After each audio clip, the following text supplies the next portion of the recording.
Hello दोस्तों, आज हम लोग बुक रिव्यू करेंगे किताब एक देश 12 दुनिया का। यह एक रिपोर्टाज है और इसको लिखा है शिरीष खरे ने। ये जाने माने पत्रकार हैं और इसमें पृष्ठों की संख्या है 199 और अमेजन पर इसका मूल्य 154 रुपये दिखा रहा है। किताब को प्रकाशित किया है राजपाल एंड सन्स ने। शिरीष खरे जाने माने रिपोर्टर हैं। इन्होंने 2 किताबें लिखी हुई हैं, एक देश 12 दुनिया और नदी सिंदूरी। इस किताब में 12 रिपोर्ट हैं जिसको शिरीष खरे ने बारी बारी से किया हुआ है। सभी कहानियों के नाम भी यूनिक हैं, जैसे कि वह कल मर गया, पिंजरेनुमा कोठरियों में ज़िंदगी, अपने देश के परदेसी और ऐसे ही बहुत सारे नाम हैं जो आप पढ़ सकते हैं। तो इसमें 12 कहानियाँ हैं, पूरे 200 पेज में सिर्फ 12 कहानियाँ। किताब भारत में हो रहे तमाम मुद्दों पर बात करती है, जिसमें निचले तबकों को दबाया जाता है और विस्थापितों को हटाया जाता है। ऐसे बहुत सारे तमाम मुद्दे जो हमारे देश के पत्रकार नहीं उठा पाते हैं, वो शिरीष खरे ने उठाया हुआ है। जिस जनता पर सरकार का ध्यान बहुत कम जाता है क्योंकि वोट बैंक नहीं है, इसलिए उन पर ध्यान नहीं दिया जाता है। ये लोग हाशिए से कट गए हैं, समाज से कट गए हैं, इनके लिए बहुत अच्छा काम किया है शिरीष खरे ने। शिरीष खरे वेश्यावृत्ति पर बात करते हैं, वो बात करते हैं विस्थापन पर। वो बंजारों को भी अपनी कहानी में जोड़ते हैं कि वे किस प्रकार से अपना जीवन आगे बढ़ा रहे हैं। ये नर्मदा नदी के बारे में भी बात करते हैं कि उसको किस प्रकार से गंदा किया जा रहा है।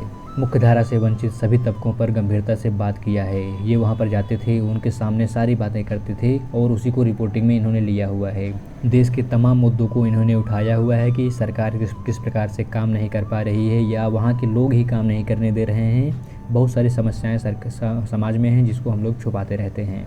किताब की भाषा भी अच्छी है कि सभी पाठक वर्ग इसको आराम से पढ़ सकते हैं। हालांकि बहुत ज़्यादा लेखक जैसा नहीं है, यह एक बस रिपोर्टर जैसा है कि वो जहाँ पर जाते हैं सारी बातें देखते हैं और उसको बस रिपोर्टिंग के अंदाज में कर दिया है।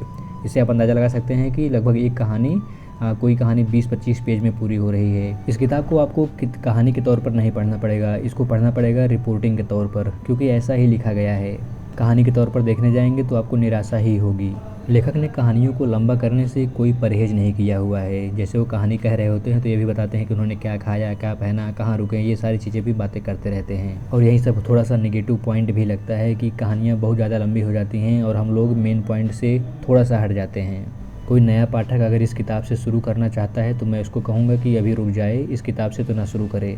वैसे भी रिपोर्टाज से शुरू करने का कोई तुक भी नहीं बनता है।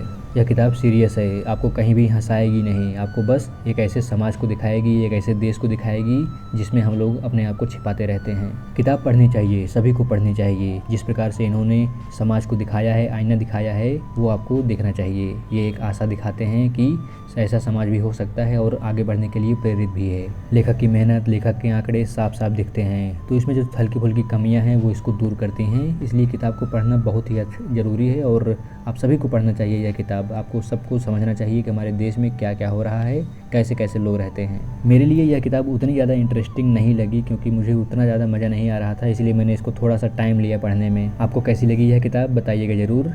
इस वीडियो को यहीं पर समाप्त करते हैं और बहुत ही जल्दी हाजिर हो जाऊंगा एक नए और धमाकेदार वीडियो के साथ। तब तक के लिए हंसते रहिए, मुस्कुराते रहिए और अपना ख्याल रखिए।